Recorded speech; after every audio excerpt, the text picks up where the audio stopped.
Вечерва во Битола започнува јубилејното 40-то издание на Интернационалниот филмски фестивал Браќа Манаки, посветен на уметноста на кинематограферите од целиот свет. Речи се сите подготовки во Центарот за култура, киносалата и околниот парк се завршени и силно започнува да се чувствува магијата на филмската уметност, со која светските кинематограферски имиња, филмаджиите и пред се филмофилите од Битола и цела држава една недела ќе ги доживуваат фестивалските предизвици кои ги отворат новите фестивалски перспективи. Битолската публика и сите присутни гости, домашни и странски, ќе уживаат во една понуда која е на високо светско рамниште и мислам дека сите заедно треба да бидеме горди. Битола е на мапата на светските фестивали со големо реноме и ние сите заедно чекориме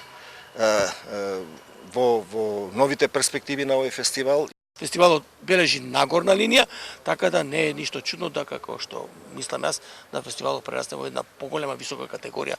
на фестивали во светот, затоа што тој можам да речам единствен фестивал од овој вид. Во церемонијалниот дел фестивалот ќе го отвори покровителот председателот Стево Пендаровски, а потоа на годинешниот лауреат, големиот американски и светски кинематографер Едвард Лакман, ќе му биде врачена Златната камера 300 за животно дело.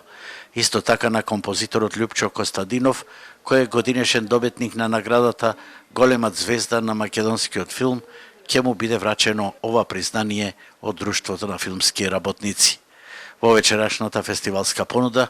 покрај перформансот на Срѓан Јанакиевик, ќе биде прожектиран филмот Болка и слава од големиот шпански режисер Педро Алмодовар, кој според филмските критичари беше морален победник на Канскиот фестивал, а ќе присуствува и кинематограферот Хозе Луис Алкаине, десна рака на Алмодовар и лауреат на овој фестивал од 2013 година.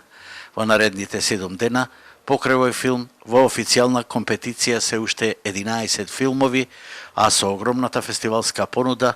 Битола со право ќе биде светски центар на филмските случувања.